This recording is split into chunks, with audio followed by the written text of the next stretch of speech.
Hello friends, neighbors, John, your whiskey neighbor here. Welcome down to the Nook. And what a temperature change. From yesterday I'm on the deck to now I'm down, I'm inside, I've got flannel on. Fall is coming, and that often makes me think of peated Scotch. Sample today that brought me here is this one. Yeah, it's from James. He's almost single-handedly lifted me up. That's not true. Lots and lots of people help me. Thank you for that. But this Elements of Islay sherry cask is what he dropped off and said, you should try this, John. And then at a store downtown Edmonton, I'll tell you more about that later, I found the Elements of Islay bourbon cask on like 30 bucks off, 40 bucks off actually. And I thought, okay, you know what? I better buy that. And then now I'll shoot this. I've never tasted either, so it is a true sample Sunday for you. So I'm tasting these together with you for the first time. But then, maybe a month from now or something, I'll come back and tell you like deeper thoughts of this one, because I can do it, because I've got a whole bottle. So if you have Elements of Islay, bourbon or sherry or the cask edit or any of the other special releases, why don't you pour something there? And if not, something peated, something from Islay, and come on back. 3, 4.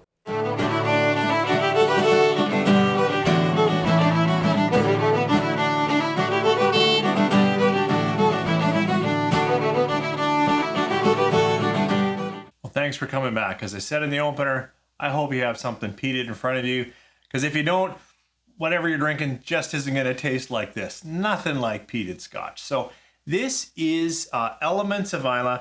It's put out by the Elixir Distillers group out of London, like well known. Whiskey Exchange, I think, is their other where they sell, and this is a blended malt. It's all malts. It's no grains in here. It's a bunch of single malts from Islay blended together to create this. And I don't know enough about Oliver Chilton. I know his name's proudly on all of their stuff. Head blender, which is really cool. Maybe one day I'll get to meet him and I'll get to know him more. But, with all three of their core range, that's what we're looking at. We're looking at 2 of the 3 core range here.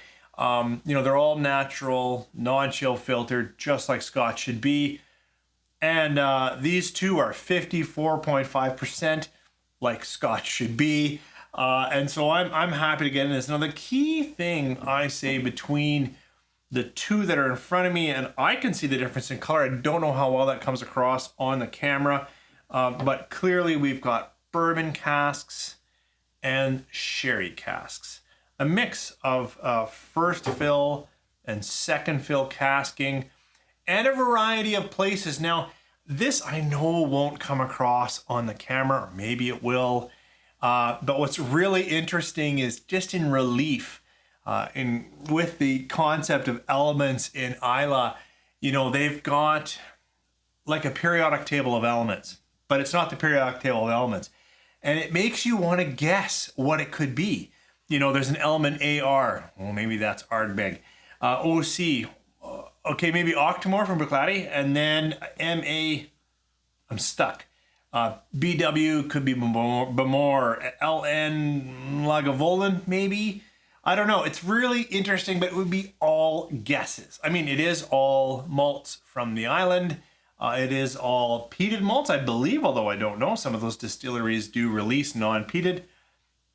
But let's get into this. It's interesting talking down here, letting these, I let them open up even while I'm setting up equipment after I do that short pour. But nothing like peated Scotch to fill a room.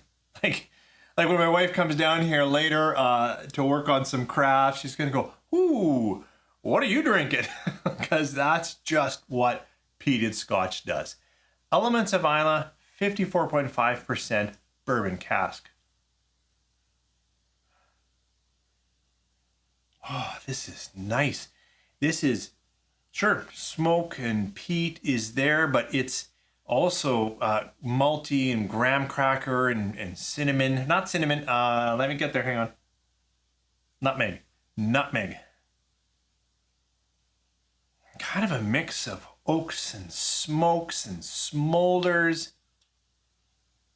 Now, one thing I often get in peated malts, and I'm not getting here, is a citrus note. So not a lot of citrus. It feels a little more gentle, a little more full, a little more, you know, that light cooked spicing in with some oaks and some smoke and peat.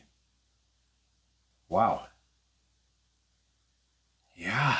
Yeah, absolutely. Like a, oh, I don't know, have all been baked up into a nice pastry, but we're by the campfire. Like you can't say it's not peated, but it's not right now salty. Yeah, okay, and now it's salty, but salted bread. If you've ever had salted bread, I had some in Korea, like that kind of thing, right? So you get some salt, but you still have that nice breadiness. Whew. Okay, let's try this sip. Maybe I'm just ready for it. Maybe take everything with a grain of salt. Of course, it's first thoughts. Never had this, so let's try it together. Sláinte.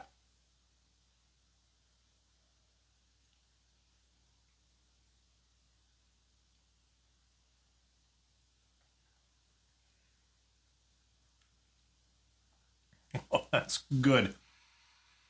And it's full. And it does run a rich palate. Still, to me, you know, malty, and there is some high sweetness. There is some malt sugars, some confectionery, something going on, you know, with that. But boy, it is embracing a nice aromatic nutmeg, not quite clove. Well, maybe clove, maybe allspice. Like it's got a little bit of that kind of going on, but it tends to be a little bit closer to just different layers of oak, from fresh to older to musty to fired up to ash. And it's gonna linger for a while. Need to take another sip.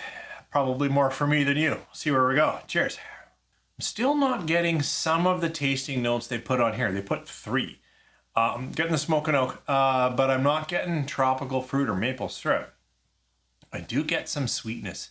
That confectionery sugar that I'm saying, for me, you'd have to, maybe it opens up. You'd have to cook it a lot down, like a lot further to get into a maple syrup. For me, maple syrup is way closer to brown sugar, cooked brown sugars.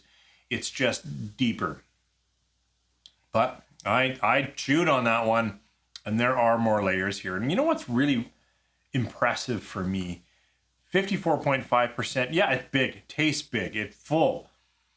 But it doesn't kill me. And even in the late late finish here, it's present, but it's really well blended. It's like really, it speaks a variety of things. They've chosen aromatics that are sweet and burnt and nutty and slightly salty. They've chosen palate that stays into that oaky, woody, sweet, maybe. Like I know ex-bourbon can sometimes give lots of sugars and caramels. Just not getting it yet. I need to spend more time in it. But I will say, lovely fall dram. Just a kicker. Glad I got it, especially at that price. So I don't have a bottle shot because I only have a sample of this sherry cask. Now it's the same proof, percentage, 54.5%. Same, you know, when you go to their website, mix of first and second fill sherry butts or reconstructed hogsheads. Same group putting it out, same head blender, master blender all over there. So this should be, I don't know if it's meant to be similar, but sherry, but this is what they chose to say, you know, this is sherried Islay malt. On the nose.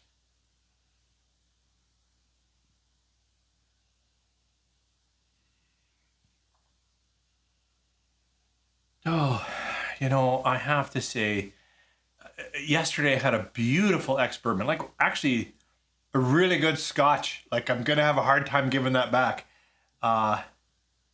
This is good. This is good ex-bourbon, but I still love, like, take so many of those nosing notes and add a dark chocolate, edge of really ripe cherry. Just add a couple of those flavor notes in with all the smoke and oak and light salt and peat. Right now, I just enjoy a good sherry touch to peat. Let's see what it does in the palate. Smart check.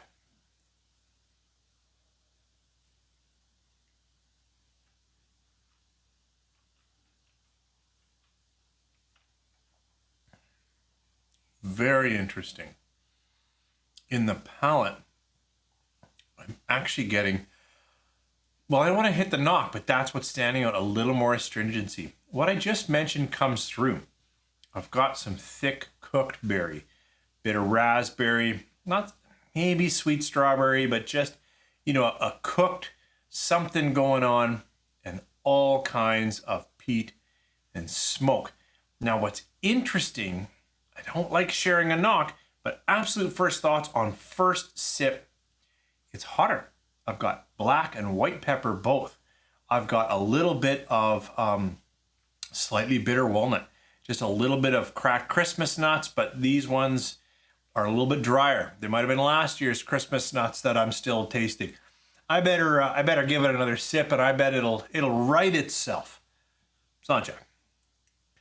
Second sip is very similar. I get a little more chocolate, dark, espresso, very cooked berry in with smoke and oak, and slightly bitter. This is wild.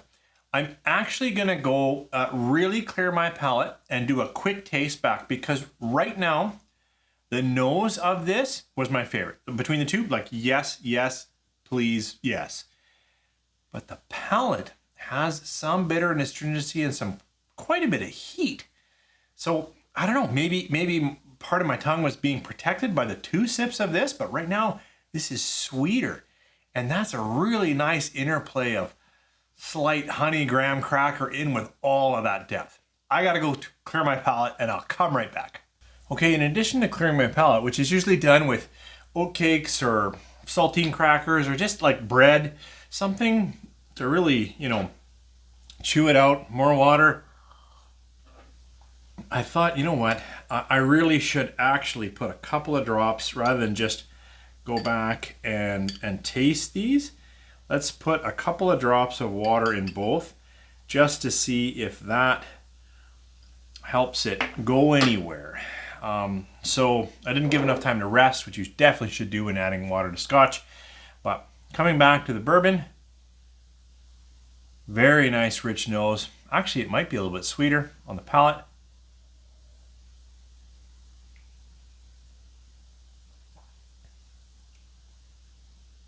That is fuller. There's just not the astringency. Now I've added some water. Actually, the water has brought out a bit more sweetness, a bit more caramel in there. Now, in my mind, has water, and this has rested a tiny bit longer, changed the sherry. I'm going to go right. Oh, I just love the nose. Let's try the palate.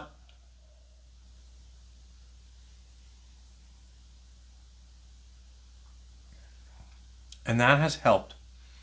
It has helped a bit with the bitterness going on. And it's running into more sweet strawberry. But I will say, even on the finish, there is some slight bitter. So I wish I had a bottle of this, and you know what? I think they had it on sale, and I might go back and buy it, because I'll say right now, thoughts overall, this one, even though I just love sherry nose, you can tell, this one might become, especially if I can get it $40 off. It's at that liquor store that's always with some people that are really hard on their luck, and it's tough to get in, but it's right core downtown. But it was a great deal, and I almost will go back. I'll taste in and buy another one, because at $40 off, this could be a great on the shelf, full peat, well done expression. This is really tasty, and certainly if you can get it on offer as I have here, I think this would be great for anybody who likes Islay peated Scotch. What are your thoughts? Bourbon cask, sherry cask? What has been your experience? Which one do you like more? Thanks for dropping in.